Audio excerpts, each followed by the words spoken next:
It's time. It is time that we discuss one of, if not the most underrated game on the Nintendo GameCube, Baten Kaitos Origins, otherwise known as Baten Kaitos 2, which released on Nintendo Switch a couple of years back, but I refused to pick up out of concerns for the quality of the localization, the changes they made, and some certain decisions that they did in development. I had a lot of problems with this re-release and did not want to support it. And it wasn't until it went on sale that I decided to finally try it out and finally experience the game again. And on one hand, I was completely right. If you have the opportunity to do so, definitely play the GameCube version. I definitely think it is the superior way to appreciate this game, and there's simply no real reason to play the remaster over it. It's just a lower quality experience overall, and you're better off just playing the original. So, with that being said, though, if you can look past all the weird, wonky stuff that they did with this remaster, this is still one of my all-time favorite games. Coming back to it, I was shocked at just how much fun it was to play and just how engaged I was with the plot and the characters. And it really took me back to playing this for the first time. And I suppose that's because it's been so long since I've played this. I I probably haven't done these early game sections in about over a decade, because I believe what happened is that I beat the game in 2009. I kept playing it casually, putting in a couple of hours every couple of years or so, slowly making my way halfway through my second playthrough, and then I never really got back to playing it again. So it's been a long, long time since I've actually played this game. So going back to it after such a long hiatus, it's really made me remember just how stellar of an RPG this actually is. For those of you who don't know, this is a Monolith Soft game. This is, I believe, the last game they produced before they were acquired by Nintendo. So they were still with Namco at the time. This was a co-development project between Namco and Nintendo, with Monolith Soft at the helm as developers, and they produced the single greatest RPG ever made. It's always like, I always get a little bit upset whenever people hype up Xenoblade, because I don't think Xenoblade is anywhere near the same level of quality as this.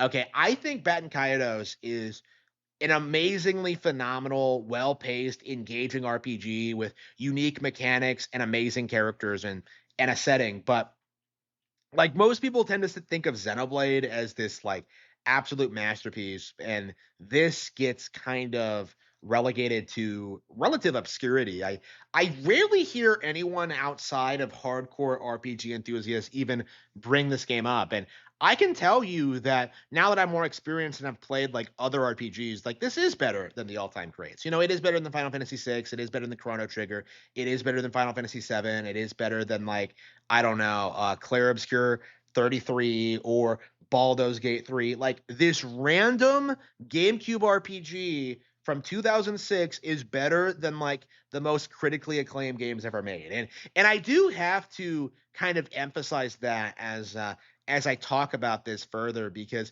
it really needs to be understood that this is a pretty common occurrence when it comes to Nintendo IPs. I said the same thing about Fatal Frame, where Fatal Frame was a way better horror franchise than Silent Hill or Resident Evil, and Baten Kaitos is a way better RPG franchise than Final Fantasy or Dragon Quest, even.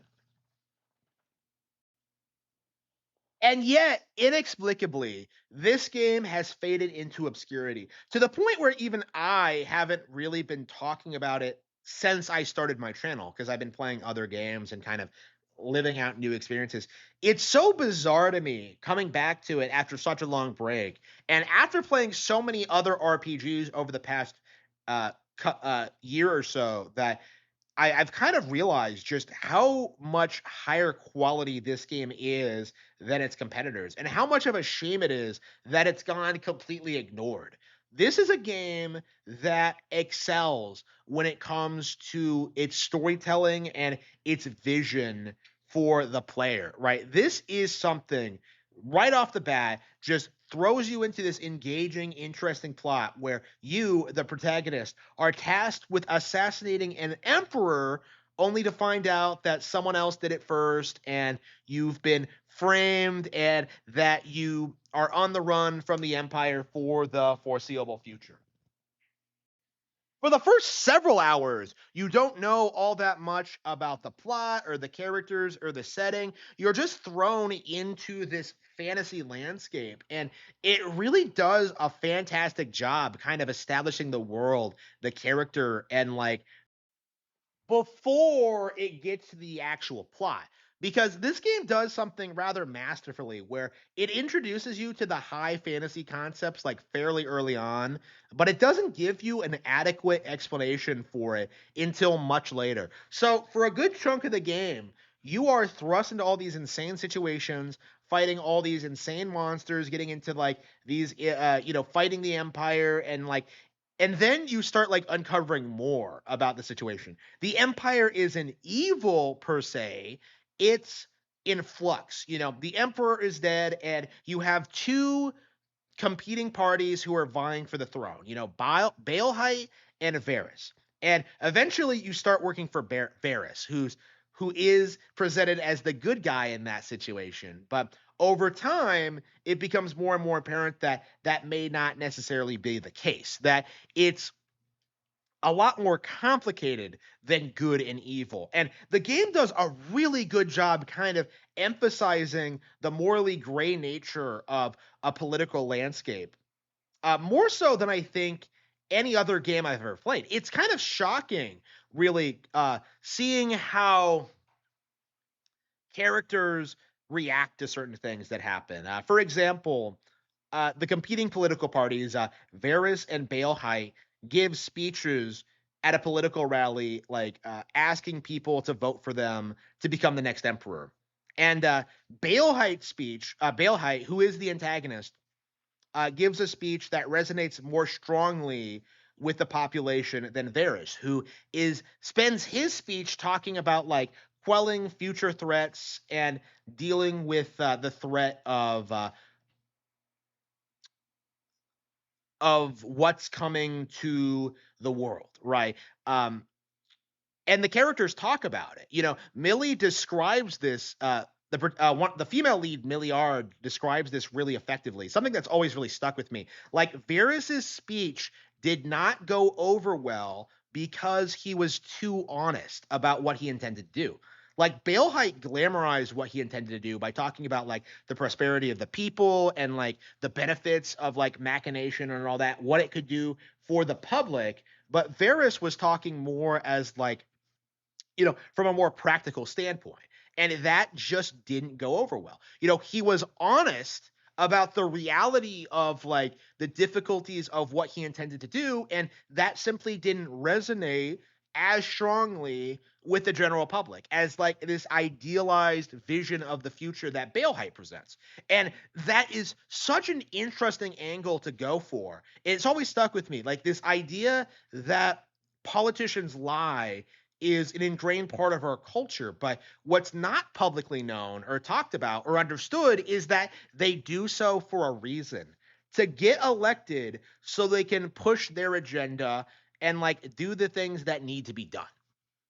And it's very interesting kind of like having seeing characters in a game like this have this very mature discussion about something like this. And this isn't an isolated incident. Like it is insane how characters have very complex motivations and end up involved in some very precarious social situations and end up like involved in some really really unbelievable just moments and idea. Like it's the game never lets up. It has the most riveting plot of any RPG I've ever played. I have never played an RPG that's as consistently good as this in my life.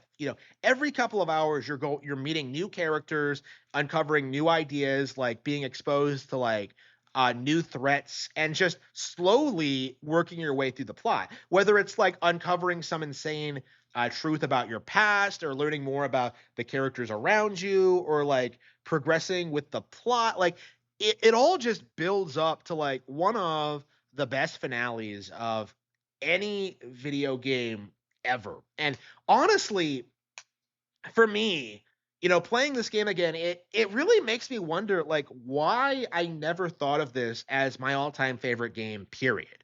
And honestly, like playing it again and seeing how much fun I've had with it, like I really do think I need to revise my top 10 list, because playing this again, I think I can't imagine that Dragon Quest 7 is better than this, because Dragon Quest 7, as much as I love it, definitely did have those pacing problems, and definitely does feel like a more simplistic combat system than this.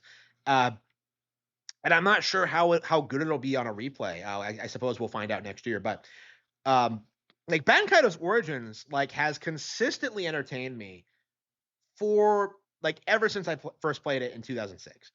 I remember, seeing these scenes for the first time. I remember specific plot twists and angles and character reveals that just have stuck with me for decades.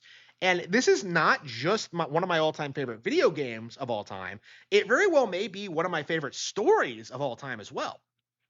And for a video game to accomplish that, me, a legit fantasy author who reads more fantasy than most people have ever heard of, like that is quite the impressive feat.